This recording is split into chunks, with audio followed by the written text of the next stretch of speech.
నిమ్స్లో ఆయన ఆమరణ దీక్ష చేస్తూ ఉంటే ఒకసారి దాదాపు 8 రోజులు 9 రోజులు అయింది. మనిషి బాగా క్షీణించిపోయాడు. బీపీ షుగర్ ఫ్లక్చువేషన్ అవుతా ఉంది. బీపీ బాగా ఫ్లక్చువేట్ అవుతా ఉంది. ఓ రోజు నేను దగ్గరికి పోయి దీక్ష విరమించాలేమో, మీ ప్రాణానికి హాని జరిగే ప్రమాదం ఉందని డాక్టర్లు చెప్తున్నారు అని నేను దగ్గరికి పోయి ఆయనను చాలాసేపు బతిలాడడం జరిగింది. ఆయన ఒక మాట అన్నాడు, హరీష్, తెలంగాణ వచ్చేదాకా నా ప్రాణం పోదు అని నాకు ధైర్యం చెప్పిన నాయకుడు కేసీఆర్. నాకు ఉల్టా ధైర్యం చెప్పిండు మంచం మీద పడుకొని.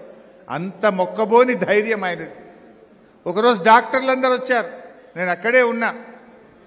మీ క్రియాటిన్ లెవెల్స్ పడిపోతా ఉన్నాయి, ఏ క్షణంలోనైనా మీ కిడ్నీలు ఫెయిల్ కావచ్చు, ఏ క్షణంలోనైనా మీ కిడ్నీలు పనిచేయకపోవచ్చు, మీరు డయాలసిస్ మీదకి వెళ్ళిపోతున్నారు అని డాక్టర్లు హెచ్చరించిండ్రు. మీరు దీక్ష విరమించాల్సిందే, మీకు ప్రాణహాని ఉంది అని డాక్టర్లు హెచ్చరించారు. ఒక మాట అన్నాడు డాక్టర్లతోని, నేను విరమించను, నేను చచ్చిపోతే నా శవం మీద తెలంగాణ జెండా కప్పండి అన్నాడు కేసీఆర్. కొంతమంది మూర్ఖులు ఈరోజు మాట్లాడుతున్నారు కేసీఆర్ దీక్ష మీద. ఆ రోజు దగ్గరుండి చూసిన వాళ్ళు ఎంతో మంది, జయశంకర్ సార్, మందకృష్ణ మాదిగ గారు, ఆర్ విద్యాసాగర్ రావు గారు, పార్టీ శ్రేణులు ఎంతో మంది దగ్గరగా ఉండి చూశారు. ఇవాళ ఒక పిసిసి ప్రెసిడెంట్ మూర్ఖంగా మాట్లాడుతుండు కేసీఆర్ దీక్ష గురించి. అసలు ఆ దీక్ష గురించి మాట్లాడే అర్హత నీకు ఉన్నదా? కేసీఆర్ లేకపోతే తెలంగాణ ఎక్కడిది? తెలంగాణ లేకపోతే నీకు ఆ టీపీసీసీ అధ్యక్ష పదవి ఎక్కడిది? అరే, మీ పార్టీ అగ్రనాయకుడు ప్రణబ్ ముఖర్జీ రాసిన పుస్తకం చదువు, మై ప్రెసిడెన్షియల్ ఇయర్స్ అని.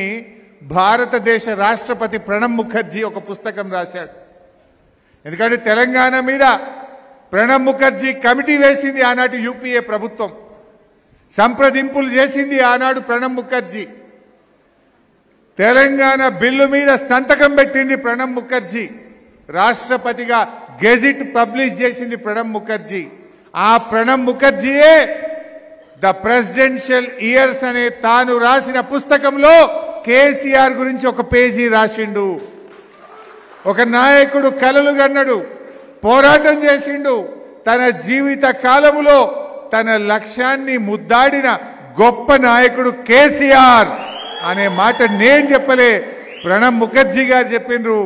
ఇలా అధ్యక్షుడు, ఆ పిసిసి అధ్యక్షుడు ఒకసారి ఆ పుస్తకం చదువుకొని మాట్లాడు.